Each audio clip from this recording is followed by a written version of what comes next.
Les personnes dépendantes de la drogue sont victimes de stigmatisation, de répression pénale et de violences physiques et psychologiques. Ces personnes sont réprimées par la loi de 1988 portant sur la drogue. Pourtant, l'Organisation mondiale de la santé les considère comme étant des malades auxquels l'on doit apporter assistance. La question liée à leur prise en charge était sur la table lors d'un panel. Lorsque généralement les forces de l'ordre font des descentes dans le cadre de la protection, comme ils ont l'habitude de faire des services d'ordre public, nous ne disons pas que les forces de l'ordre n'ont pas à faire leur travail. Là, par contre, où nous avons des difficultés avec les forces de l'ordre, c'est lorsqu'au cours de ces descentes, on constate qu'il y a beaucoup d'agressions, beaucoup de violations. Là où on peut simplement prendre l'individu et le conduire à la préfecture de police. Experts et acteurs de la société plaident pour une meilleure prise en charge psychologique et médicale des consommateurs de drogue en vue de leur réinsertion dans le tissu social. Si cette loi venait à être adoptée, elle facilitera le travail des organisations de la société civile dans la défense des droits des personnes dépendantes de la drogue, estimées à plus de 6 000 personnes en Côte d'Ivoire. Notre lutte, c'est de dire que l'usager de drogue, étant donné que c'est un malade, sa place n'est pas dans une prison. L'usager de drogue doit être pris en charge.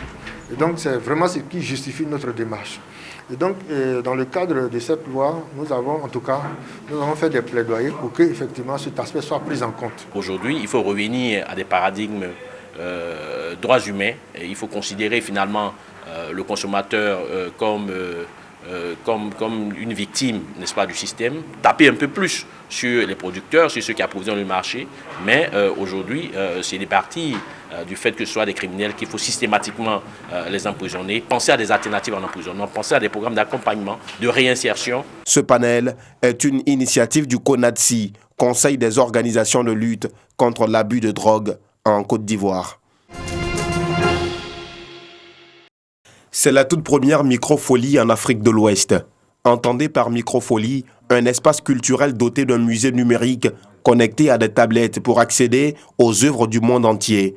Un projet du ministère français de la Culture et l'Institut français d'Abidjan, en collaboration avec le Musée des civilisations de Côte d'Ivoire. Il va permettre également de numériser une partie des collections ivoiriennes et fonctionner grâce à des tablettes. On va les rendre accessibles directement, en très grand nombre, sur un écran qui sera exposé ici à l'Institut français et que le grand public pourra consulter, visiter même, sur des petites tablettes qui seront mises à leur disposition. Une initiative saluée par le ministère de la Culture et de la Francophonie, représentée par la directrice des musées des civilisations de Côte d'Ivoire. Cet instrument vient à propos pour nous donner la possibilité toujours de renouer avec notre public.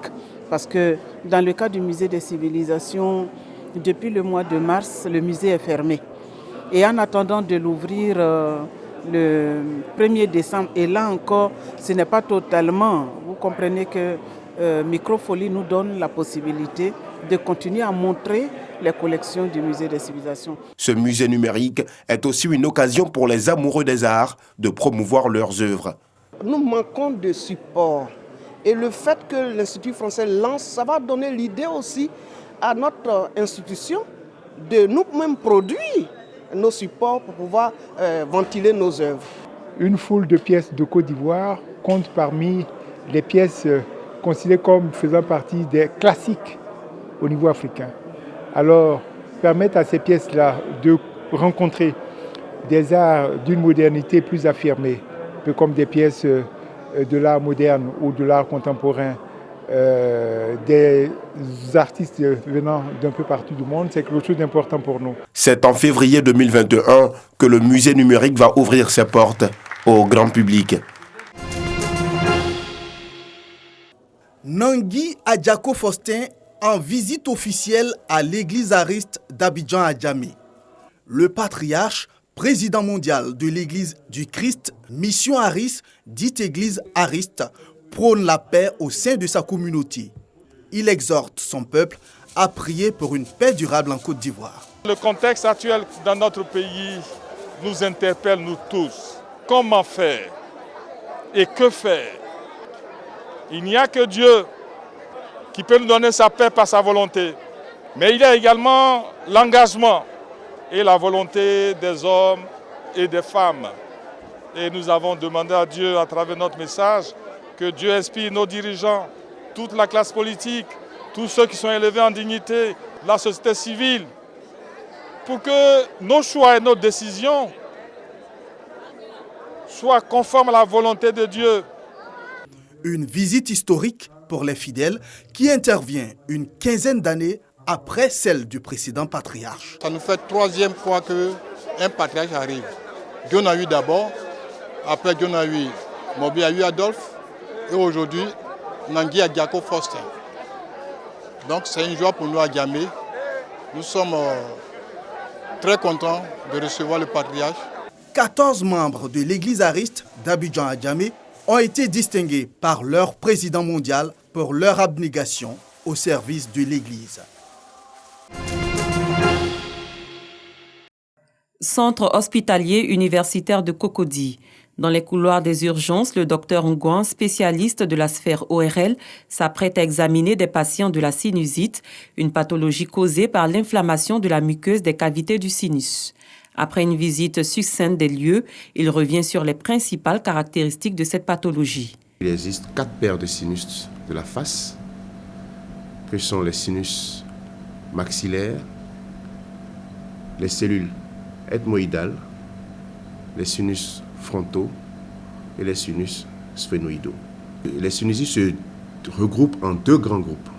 Les sinusites aigus, c'est-à-dire les sinusites évoluant depuis moins de 3 semaines, et les sinusites chroniques, les sinusites évoluant au-delà de 3 semaines. Les causes de la sinusite sont multiples. Il y a les causes qui peuvent être allergiques, même hormonales. Par exemple, la femme enceinte, elle peut avoir une accentuation d'une rhinite qui va s'installer pendant 9 mois. Mais il y a des causes extrinsèques. Et les causes extrinsèques de la rhinosinusite, c'est la pollution atmosphérique, c'est le tabac, c'est la poussière, c'est l'humidité, c'est la climatisation, tout l'environnement qui fait que cette pathologie est vraiment très développée en Côte d'Ivoire. Céphalée, douleurs et écoulement nasal purulent sont les principaux symptômes de la sinusite. Lorsque ces signes ne sont pas évidents, une radiologie de Blondeau peut être nécessaire. Toujours très utilisée, cette technique permet de bien visualiser les différents sinus. Le diagnostic de la sinusite, ce n'est pas un Blondeau, il est clinique.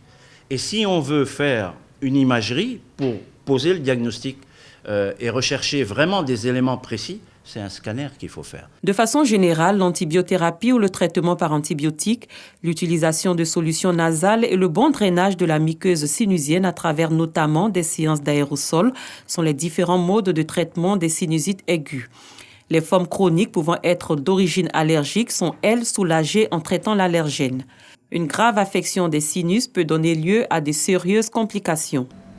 Et vous avez les complications endocrâniennes, c'est-à-dire dans la boîte crânienne, du fait de la contiguïté anatomique entre les sinus et la base du crâne.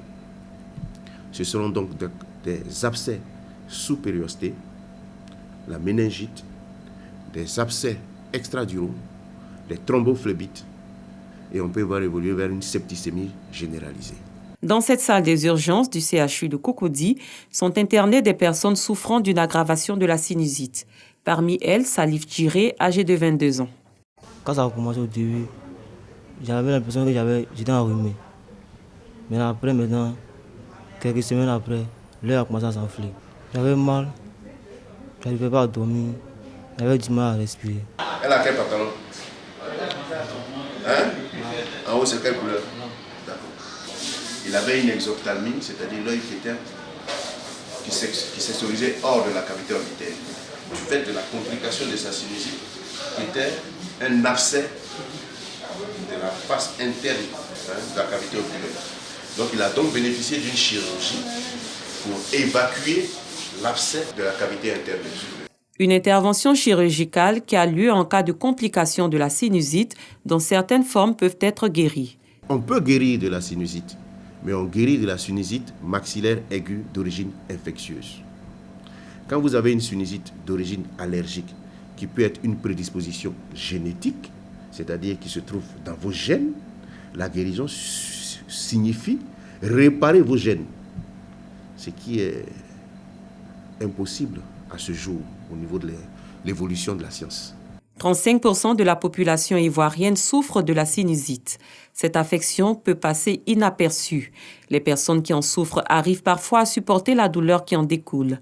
Mais les complications liées à cette maladie sont graves et parfois dramatiques, d'où l'importance de consulter un spécialiste dès l'apparition des premiers signes.